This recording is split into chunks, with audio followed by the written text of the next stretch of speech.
नमस्कार दोस्तों, हमारे YouTube चैनल साईं कृपा में आपका स्वागत है। जिन लोगों ने हमारे चैनल को सब्सक्राइब नहीं किया है वो सब्सक्राइब कर दीजिए और बेल आइकन भी दबा दीजिए ताकि आगे का नोटिफिकेशन आपको मिलता चले। आज हम अध्याय 13 के बारे में जानेंगे। अध्याय 13 में सद्गुरु पर विश्वास करो। श्री साईं बाबा का सदा ही प्रेम से स्मरण करो, क्योंकि वे सदैव दूसरों के कल्याण के लिए तत्पर तथा आत्मा में लीन रहते थे। उनका स्मरण करना ही जीवन और मृत्यु की पहेली हल करना है। जब तक इंद्रियां बलिष्ठ हैं, क्षण क्षण इस साधना को आचरण में लाना चाहिए। अन्य सब देवी देवता तो भ्रमित करने वाले हैं, केवल गुरु ही ईश्वर है।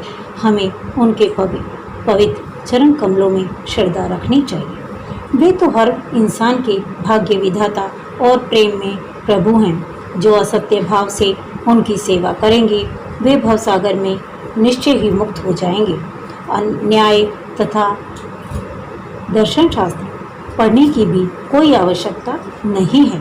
जिस प्रकार नदी या समुद्र पार करते समय नाविक पर विश्वास रखते हैं, उसी प्रकार विश्वास हमें भवसागर से पार होने के लिए सद्गुरु पर करना चाहिए। श्री साईं बाबा का अद्भुत बिछोना।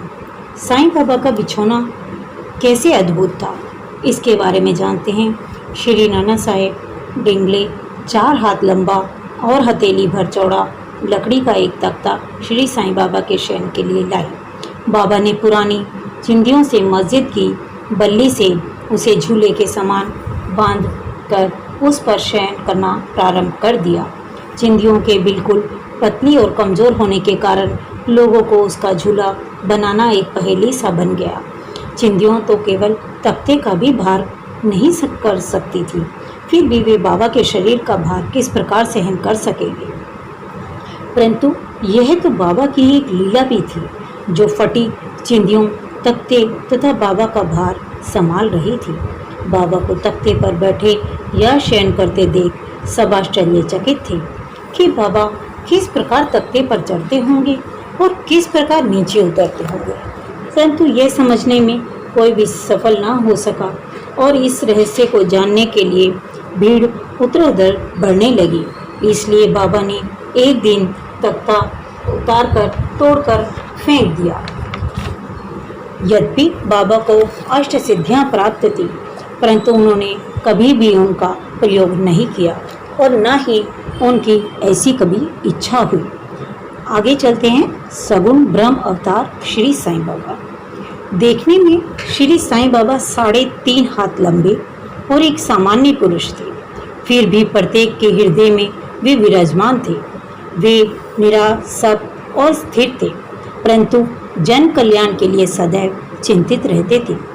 भक्तों के लिए उनके हृदय में परम शांति थी, परंतु बाहर से वे अशांत प्रतीत होते थे। भीतर से वे ब्रह्मज्ञानी, परंतु बाहर से संसार में उलझे हुए दिखाई पड़ते थे। वे गंभीर, शांत और सहनशील थे। वे सदा दृढ़ और आत्मनिल रहते थे। अपने भक्तों का सदैव ध्यान रखते थे। वे सदा एक आसन पर ही विराजमान रहते थे। वे कभी यात्रा पर नहीं निकले। उनका दंड एक छोटी सी लकड़ी थी, जिसे वे सदैव अपने पास संभाल कर रखते थे। विचार शून्य होने के कारण वे शांत थे। कांचन और कृति कभी चिंता नहीं की तथा सदैव ही भिक्षावृत्ति द्वारा निर्वाह करते रहे। अल्लाह मालिक सदैव उनके होठों पर रहता था। आगे चलते हैं। शिरडी में निवास। शिरडी में निवास। श्री साईं बाबा के माता पिता तथा उनकी जन्म स्थिति का ठीक प्रकार पता किसी को भी नहीं है, तो भी उन्हें शिरडी में निवास के द्वारा इसका अनुमान लगाया जा सकता है।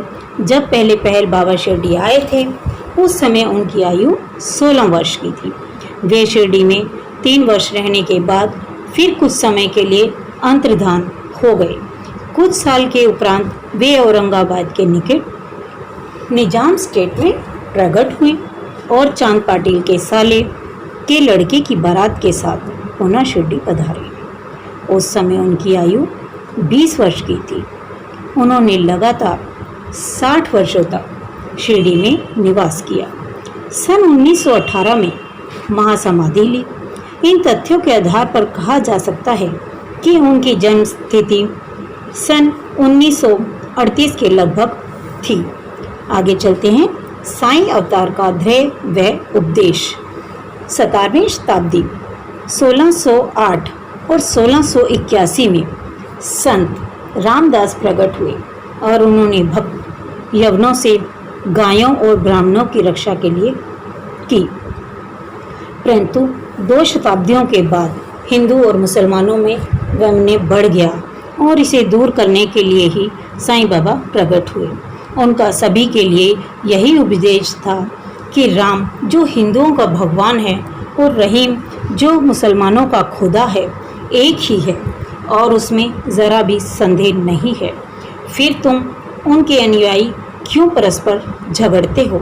अज्ञानी बालकों, दोनों जातियां एकता साध कर और एक साथ मिलजुल कर रही है। शांत चित्त से रहो और इस प्रकार राष्ट्रीय एकता का ध्येय प्राप्त करो। कलह और विवाद व्यर्थ है, इसलिए वह झगड़ो और न परस्पर प्राणघातक ही बनो। सदैव अपने हित तथा कल्याण का विचार करो। श्री हरि तुम्हारी रक्षा अवश्य करेंगे। योग, वैराग्य, तप, ज्ञान आदि ईश्वर के समीप पहुँचने के मार्ग हैं। यदि तुम किसी तरह सफल साधक नहीं बन सकते तो तुम्हारा जन्म व्यर्थ है। तुम्हारी कोई कितनी भी निंदा क्यों ना करे, तुम उसका विरोध ना करो। यदि कोई शुभ कर्म करने की इच्छा है तो सदैव दूसरों की भलाई करो। संक्षेप में श्री साईं बाबा का यही उपदेश रहा है। आगे चलते हैं। सद्गुरु श्री साईनाथ के। श्री साईं बाबा ऐसे सद्गुरु थे जिन्होंने धार्मिक निष्ठा प्रदर्शित करने का विचार कभी मन में नहीं किया। दैहिक बुद्धि उनके किंचित मात्र भी छू नहीं पाई थी, परंतु उनके भक्तों के लिए असीम प्रेम था। गुरु 2 प्रकार के होते हैं, नियत और अनियत। अनियत गुरु के उपदेशों से अपने में उत्तम गुणों का विकास होता है तथा चित्त की शुद्धि होकर विवेक की बुद्धि होती है। वे भक्ति पद पर लगा देते हैं, परंतु नियत गुरु को संगति मात्र से दैव भाव शीघ्र नष्ट हो जाता है। गुरु और भी अनेक प्रकार के होते हैं जो भिन्न भिन्न प्रकार की सांसारिक शिक्षाएं प्रदान करते हैं। यथार्थ में जो हमें आत्मस्थित बनाकर इस भवसागर से पार उतार दे वही सद्गुरु है। श्री साईं बाबा उसी कोटि के सद्गुरु थे। उनकी महानता अवर्णीय है। जो भक्त बाबा के दर्शनार्थ आते उनके प्रश्न करने के पूर्व ही बाबा उनके समस्त जीवन की त्रिकालिक घटनाओं का पूरा विवरण कह देते थे। वे समस्त भूतों में ईश्वर दर्शन किया करते थे। मित्र और शत्रु उनकी दृष्टि में समान थे। वे निस्वार्थ तथा दृढ़ थे। भाग्य और दुर्भाग्य उन पर कोई प्रभाव न था। वे सभी संशयग्रस्त नहीं हुए। देहधारी होकर भी उन्हें देह में किंचित मात्र आकस्मिक न थी। यथार्थ में तो वे नित्य मुक्त थे। वे शिरडीवासी धन्य हैं जिन्होंने श्री साईं बाबा की ईश्वर रूप में उपासना की। सोते जागते खाते पीते वाड़े या खेत तथा अन्य के घर में कार्य करते हुए भी लोग सदैव उनका स्मरण कर गुणगान करते थे। साईं बाबा के अतिरिक्त दूसरा कोई ईश्वर वे मानते ही न थे। शिरडी के नारियों के प्रेम की माधुरी का तो कहना ही क्या है। वे बिल्कुल भोली भाली थी। उनका पवित्र प्रेम और उन्हें ग्रामीण भाषा में भजन रचने की सदैव प्रेरणा देता रहता था। यद्यपि वे शिक्षित न थी तो भी वे सरल भजनों से वास्तविक काव्य की झलक थी। आगे चलते हैं। साईं बाबा की विनम्रता। कीर्ति, श्री, वैराग्य, ज्ञान, ऐश्वर्य और उदारता श्री साईं बाबा में विद्यमान थे। उन्होंने भक्तों की इच्छा के पूर्ति के लिए निर्मित ही सगुण अवतार धारण किया था। उनकी कृपा बड़ी ही विचित्र थी। भक्तों हेतु वे अपने श्रीमुख से ऐसे वचन कहते जिनका वर्णन करने का सरस्वती भी साहस न कर सकती। बाबा अति विनम्रता से इस प्रकार बोलते, दास नुदास, मैं तुम्हारा ऋणी हूँ। कैसी विनम्रता है यदि ब्रह्मा दृष्टि से बाबा विषय पदार्थों का उपयोग करते हुए प्रतीत होते थे, परंतु उन्हें किंचित मात्र भी उनकी गंध न थी और न ही उनके उपयोग का ज्ञान था। वे खाते अवश्य थे, परंतु उनकी जीवा को कोई स्वाद न था। वे नेत्रों से देखते थे, परंतु उस दृश्य से उनकी कोई रुचि न थी। काम के संबंध में वे हनुमान के समान अखंड ब्रह्मचारी थे। उन्हें किसी पदार्थ में आकस्मिक नहीं थी। वे शुद्र चैतन्य स्वरूप थे, जहाँ समस्त इच्छाएं, अहंकार और अन्य चेष्टाएं विश्राम पाती थी। आगे चलते हैं नानावली की कथा। शिरडी में नानावली नाम का एक विचित्र व्यक्ति था। वह बाबा के सब कर्मों की देखभाल किया करता था। एक बार जब बाबा गद्दी पर विराजमान थे, वह उनके पास पहुंचा। वह स्वयं ही गद्दी पर बैठना चाहता था, इसलिए उसने बाबा को वहां से हटाने को कहा।